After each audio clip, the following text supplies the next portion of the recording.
And we're back to learning JavaScript. Let me show you the entries method. It can be used to return pairs.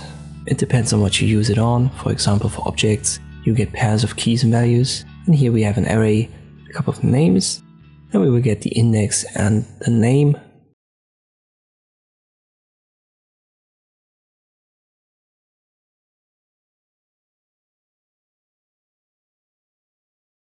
We print it out first, you can see this runs, and now I add object, the keyword, then dot entries, then regular brackets, and the ARR, our array name, is inside of the regular brackets for the entries method, and now we get the index position and the name, so the individual element in the array as a pair.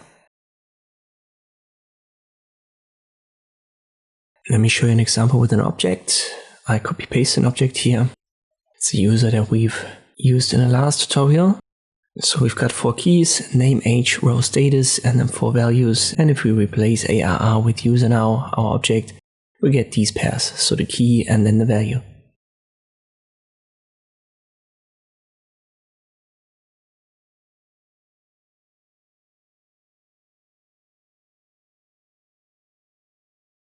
On this I can use the entries method in JavaScript. I hope this video was helpful, thank you for watching, and I'll see you next time.